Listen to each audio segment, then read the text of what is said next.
Hey, what's up, rock stars? It's Rox, and I am coming to you today with the review for Real Housewives of Atlanta, Season 10, The Reunion Part 2. So, you guys, it is fucking freezing in Atlanta today. I don't know what this damn weather don't know what it want to do. Saturday, I had on a tank top. Bitch about to freeze to death in here. I was like, I needed my jacket. Shit is cold. I usually work up a sweat doing these reviews, so I'm sure I'll warm up and everything. But yeah, bitch was not prepared. I mean, I have my jacket. It's just in the office. I don't have it with me right now, per se. Anyway, you guys, the review. Let's get to it, shall we? Now, the show picks up with Marlo and the petty argument that she had with Portia. Marlo was just making it a point to take me out of myself. Portia says that Marlo was just being mean just to be mean, that she just wants to make people mad, which is basically how Marlo operates. So nothing but agreement there. And as far as Portia is concerned, she don't care about Marlo's feelings. Fuck Marlo's feelings. Even if she did put the damn fan in her face. Okay. Yeah, she got mad when Kenya did the same thing to her, but oh well, that's just what it is. I don't give a fuck. I was cracking up on Petty, how Portia's attitude was just so like, whatever. They talk a little bit about Marlo's past, the fact that she had been in trouble back in the past and been put under probation. She didn't say anything about actually being in jail, but I think I remember that she had been. Anyway, so she had a troubled past, but she said that does not define who she is now or her future. But this past of hers is the reason why they will not ever, I don't think, let Marlo be a housewife. Marlo's a liability. So I don't see Bravo ever giving her a peach. But as far as Marlo and all the rest of the girls, Portia believes that while she and Candy was going through whatever it was that they were going through, the girls would use the situation to make things worse. She's trying to at least just stay out of Candy's way, and every chance that they get, they're throwing it back in her face. That's why we were all so frustrated with everybody, feeling like they just would not let the Candy thing die. Even if Candy wasn't talking about it, the rest of them were. And then Candy, of course, would join in. So she was just talking about how when they had went on their trip to, where did they go? San Francisco. Where was it? San Francisco. And she was talking to Cynthia. Even Cynthia threw it back in her face when it, when the time was good for Cynthia. Cynthia was like, well, we were having a moment. And Portia was just like, okay, we was having a moment. Like, I had came to you and tried to open up to you, and you still used it to make me look bad. But even after all this discussion, Candy and Portia have decided that they're going to let bygones be bygones. Portia says, I want you to know that I apologize and I am taking full responsibility for it. There is no but. And Candy just says, okay. I was like, Candy, why you still got shade with it all together? Then Candy is like, just to make sure for the piece of the show next season, let's agree right now that we won't ever talk about it again. And they shake on it. So hopefully this is all that we have to hear about Sex Dungeon Gate. Now, they get on to Nene, talk about her heckler at her show. She just talks about it was a poor choice of words. It happened really fast. She was already talking about Uber. The girl said to kill herself.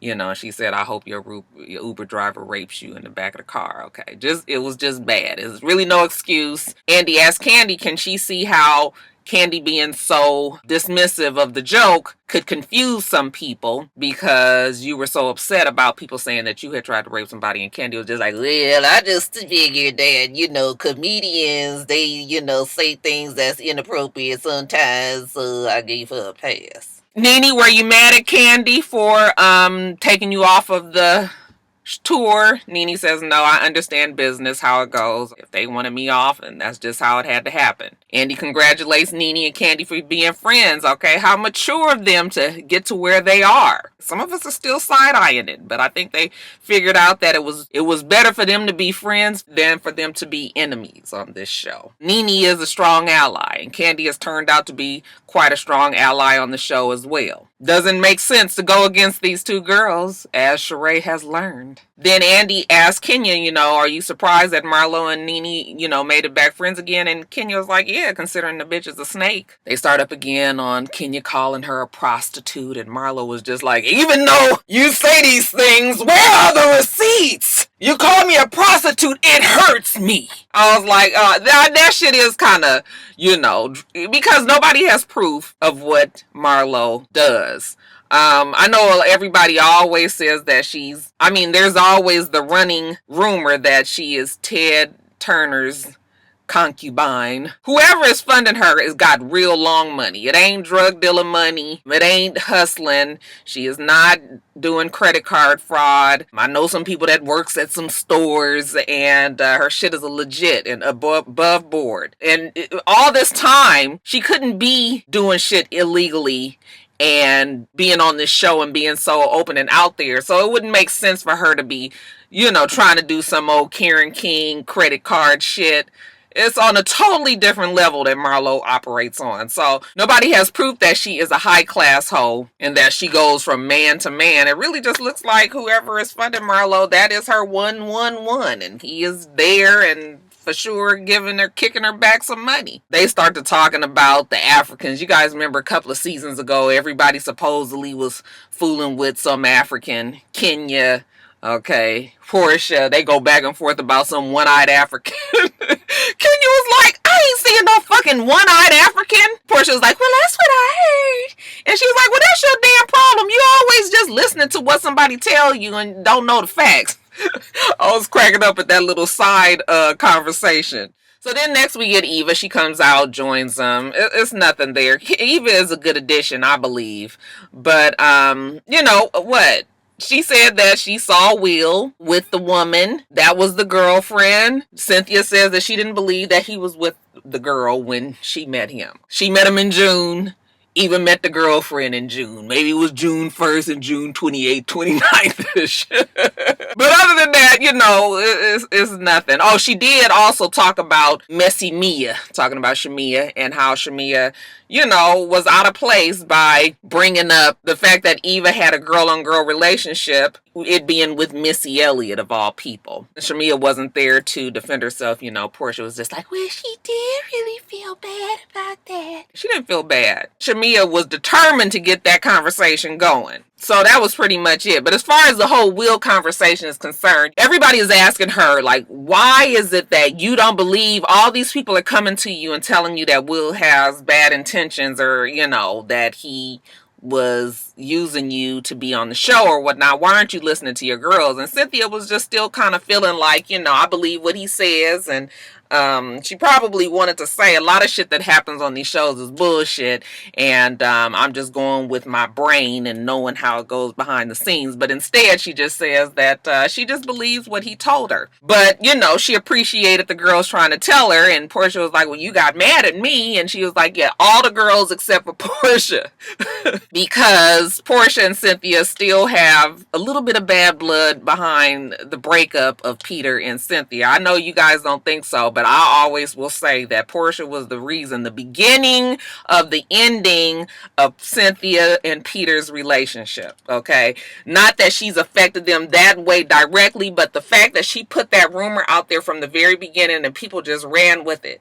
Cynthia couldn't take the pressure from, social media and all of that. And that, to me, is what ultimately ruined their marriage. But that's neither here nor there. I understood what Cynthia was saying. She don't need to get no bad news from Portia because as far as she's concerned, Portia's already had a whole lot of bad news that's fucked up her life to be, in the past. So that part I understood totally. So they asked Cynthia, is she seeing anybody, new? And she says, yes, she is. And seems that Nene and Kenya have both at least seen him. And Nene says that, Will was never Cynthia's type. She likes the dark, kind of the spicy, a little bit hoodish type, more on Peter's speed. So this new guy, whoever he might be, he is more like an old Peter. Some might say that it is Peter. I know it's a rumor going around that she and Peter kind of pulled a Nene and Greg for tax purposes and all. Seems like they went a whole hell of a lot further than Nene and Greg did. I mean, living in two different states and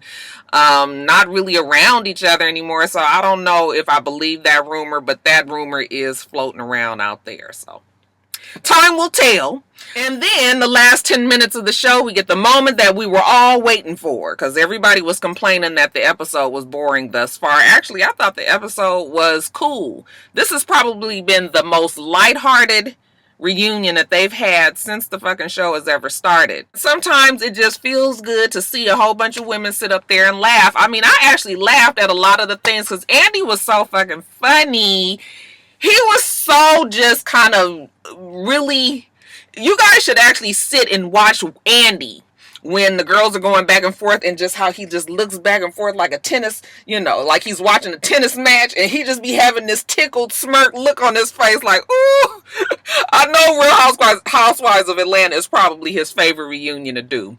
But anyway, we get the moment that we're all waiting for. Okay, Kim comes on. She ain't got no fucking shoes on. Just classless, you guys. Bitch, if you can't walk from the damn right there next to the camera all the way up to the seat and sit your ass down in some heels, then I know something. You can take the girl out the trailer park, can't you? So anyway, she sits down. She's got her red Solo cup. And Andy is just like, wow, you look different. He said, you look a lot younger. And she's sort of like, thank you. And then he says, your lips are considerably bigger. Where's the end game? Oh my God. Let me tell you guys something. Kim, when she is on her Instagram, every time I look at her pictures are so heavily filtered. It's the same with Chloe. We haven't gotten to a point as a society to rely on those Snapchat filters, because there is one that I particularly love. It just softens you out. It's perfect when you don't have on makeup.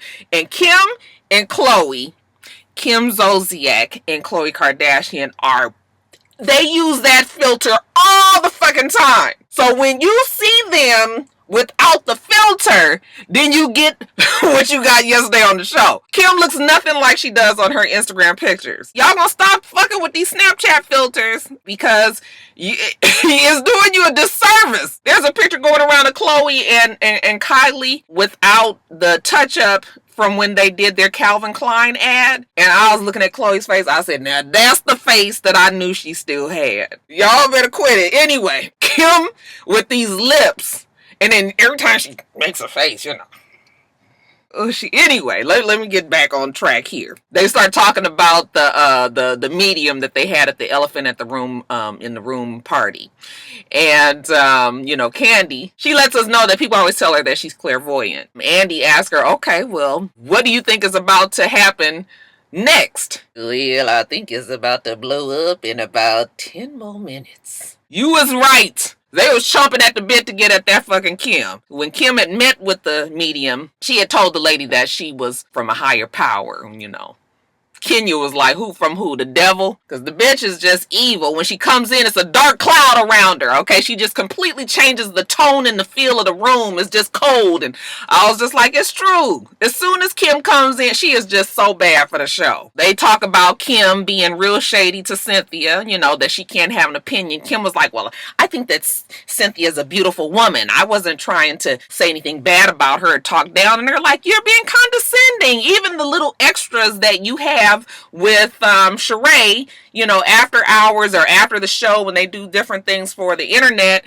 you were being hella shady. Even Andy was like, you were saying a lot of shady things about Cynthia. She just doesn't want to admit it. And Sheree sitting there tickled and tee-heeing and kikiing with Kim when I thought that Sheree didn't have a problem with Cynthia. I just was like, ugh. So anyway, they asked Nene, are you mad at Sheree? Do you guys have a problem? And Sheree really wanted to have her moment. And Nene was like, no, my problem's not with Sheree. Because that shit with Tyrone, as far as Nene is concerned, is nothing. She was like, no, my problem is with this bitch right here, with Kim. So Andy gives her the floor. Then, well, what is the problem? She was like, well, the problem is I was at the mall and Kim comes walking in acting like she didn't see me, with her head up high and everything. While we in the mall, she goes back out. She takes a picture of my car parked in the handicap spot.